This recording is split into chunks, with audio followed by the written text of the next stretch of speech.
అందరికీ నమస్కారం. Welcome to juicy జున్ను వల్గర్స్. చేపల ఫ్రై చేశానండి. చాలా బాగుంటుంది. నేను ఏ విధంగా చేశానో చూడండి. చేపల క్లీనింగ్ ప్రాసెస్ అయితే అందరికీ తెలిసే ఉంటుంది కదండి. ఇలా క్లీన్ చేసుకొని ఒక బౌల్లో వేసేసుకోవాలి. ఆ తర్వాత కొంచెం నిమ్మరసం వేసేసుకోవాలి. నిమ్మరసం వేసుకున్న తర్వాత ఉప్పు వేసుకోవాలండి. రుచికి సరిపడా ఉప్పు వేసేసుకోవాలి. ఆ తర్వాత కారం పొడి కూడా వేసుకోవాలి. ఇవి కిలోన్నర చేప ముక్కలండి. నేను 2 స్పూన్లన్నర కారం పొడి వేసుకున్నాను దీంట్లో. ఇలా మంచిగా కారం పొడి వేసుకున్న తర్వాత అల్లం వెల్లుల్లి పేస్ట్ కూడా వేసుకోవాలి. నాకు తెలిసిన విధంగా నేను చేపల ఫ్రై చూపిస్తున్నానండి. ఒక్కొక్కరు ఒక్కొక్క విధంగా చేస్తారు. నాకు తెలిసినంత వరకు నేను చేపల ఫ్రై చేసి చూపెడుతున్నాను. ఆ తర్వాత పసుపు వేసుకొని ధనియా పౌడర్ కూడా వేసుకోవాలి.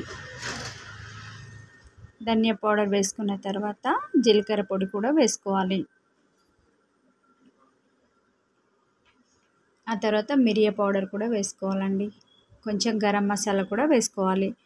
ఆ తర్వాత కొంచెం మైదా పిండి వేసుకోవాలి. మైదా పిండి బదులు కొంచెం శనగపిండి కూడా వేసుకోవచ్చు. కొంచెం కార్న్ఫ్లోర్ కూడా వేసుకోవాలండి. మంచిగా మిక్స్ చేసుకోవాలి.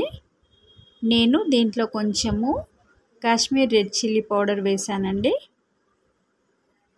అది వేసి మంచిగా మిక్స్ చేసుకొని ఒక గంట పాటైనా నానబెట్టుకోవాలండి.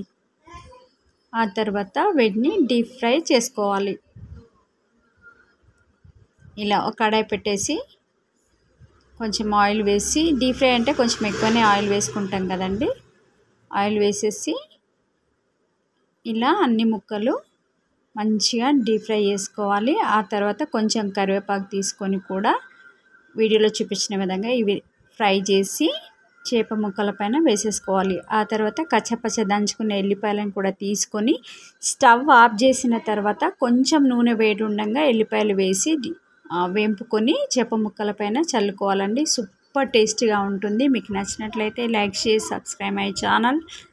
తప్పకుండా చాలా బాగుంటుంది ఫ్రెండ్స్ చేపల ఫ్రై. Thank you.